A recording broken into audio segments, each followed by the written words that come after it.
Gihinluan na ang palibot sa Shrine of the Holy Infant Jesus of Prague sa Shrine Hills, Matina, Davao City. Kay gilaom ang dagsangon kini sa mga deboto karong adlaw nga Domingo, Enero 15 nga mao'y ka-55 nga anibersaryo. Giingganyo ang mga pilgrims ug mga deboto nga dalhon ang ilang mga imahe o replika sa Senior Santo Niño kay adunay himuon nga blessings mataguman sa misa. Nagpahibalo hinuon ang management nga walay himuon nga prosesyon sa adlaw mismo sa fiesta.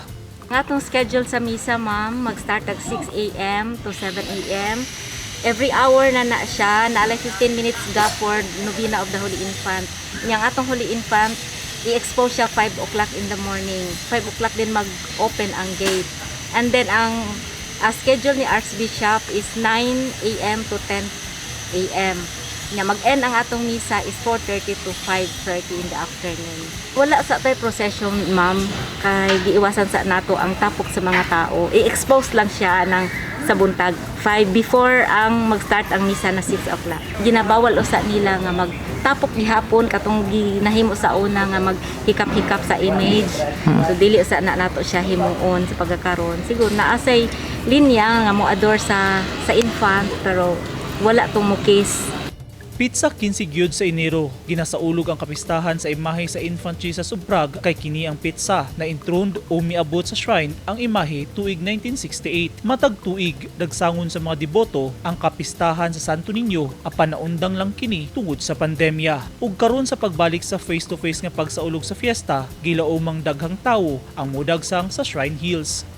Ang murag ma-feel man gyud nimo kanang face to face bitaw ang kanang celebration compare sa kanang sa katulang sa online mas ma-feel gyud nato maski sa ko ang Holy Spirit mo kuan gyud siya.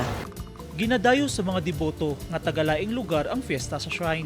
Busa, nagpagawas ng daan og traffic advisory ang City Transport and Traffic Management Office nga himuon lang one-way traffic pasaka sa shrine hangtod sa ABS-CBN compound. Samtang ang mga sakyanan gikan sa Carlos P. Garcia Highway pasaka sa Shrine Hills regulated to no entry ang ipatuman.